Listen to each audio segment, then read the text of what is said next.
তুমি যে আমার কি বাসনটা বাসাইলা, যাক পাইছি, সব ঠিক আছে। এইগুলা কিন্তু ইমিটেশন। মানে মানে এইগুলা ইমিটেশন, শোনা না, ডিজাইন হুবহু একরকম। বন্ধুরা, একটা মৃত্যুদণ্ড, একটি রহস্যজনক নিখোঁজ ঘটনা আর একটি গোপন ফাইল।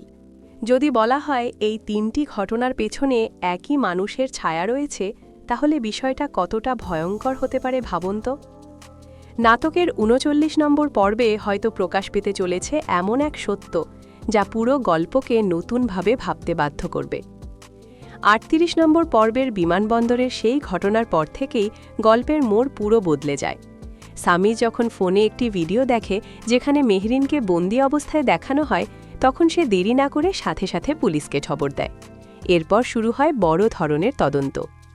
তদন্তের সময় পুলিশ জানতে পারে বিমানবন্দরের কাছে যে গাড়িটি দেখা গিয়েছিল সেটি আসলে ফাহাদের কোম্পানির অফিসিয়াল গাড়ি। এই তথ্য সামনে আসতেই সন্দেহের তীর সরাসরি ফাহাদের দিকে যায় এবং তাকে জিজ্ঞাসাবাদের জন্য আটক করা হয়।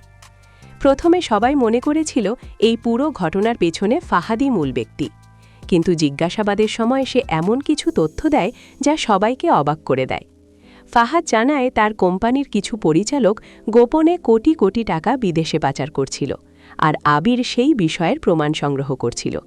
ঠিক সেই কারণেই কয়েক মাস আগে রহস্যজনকভাবে আবির নিখোঁজ হয়ে যায়, আর মেহরিনকে অপহরণ করা হয়েছিল কারণ সে আবিরের রেখে যাওয়া গুরুত্বপূর্ণ কিছু তথ্য জানত। কিন্তু তদন্ত যত এগোতে থাকে ততই নতুন নতুন প্রমাণ সামনে আসে। শেষ পর্যন্ত আদালতে দীর্ঘ বিচার শেষে ফাহাদের বিরুদ্ধে অভিযোগ প্রমাণিত হয় এবং তাকে মৃত্যুদণ্ডের রায় দেওয়া হয়। এই রায়ের পর পুরো পরিবারে নেমে আসে গভীর শোক। অন্যদিকে বন্দিদশা থেকে উদ্ধার হওয়ার পর মেহরিনের আচরণ অনেকটাই বদলে যায়। আগের মতো শান্ত স্বভাব আর নেই, বরং সে অনেক কঠিন হয়ে গেছে। বিশেষ করে সামিরের সাথে তার সম্পর্কেও দূরত্ব তৈরি হতে শুরু করে। এদিকে কোম্পানির ভেতরের দ্বন্দ্ব থামাতে একটি বড় সিদ্ধান্ত নেওয়া হয়। মায়াজ এবং সায়রার বিয়ের আয়োজন করা হয়। শুরুতে এই বিয়েটা ছিল শুধু একটি সমঝোতা, কিন্তু সময়ের সাথে সাথে তাদের সম্পর্ক ধীরে ধীরে বদলাতে শুরু করে। সবকিছু যেন আবার স্বাভাবিক হতে চলেছিল, কিন্তু গল্পের শেষে সামনে আসে নতুন এক রহস্য। এক রাতে সামির একটি পুরনো ফাইল খুঁজে পায়। সেই ফাইলের মধ্যে লেখা ছিল একটি নাম, সায়রা মাস্টার প্ল্যান।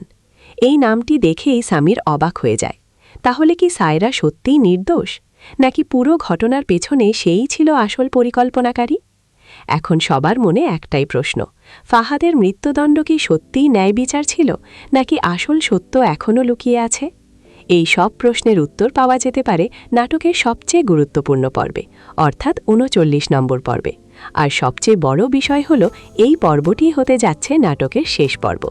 তাই এই বড় ফাইনাল দেখতে অবশ্যই চোখ রাখুন আমাদের চ্যানেলে, কারণ শেষ পর্বে অপেক্ষা করছে আরও বড় রহস্য, আরও বড় টুইস্ট এবং এমন একটি সমাপ্তি যা সবাইকে চমকে দিতে পারে।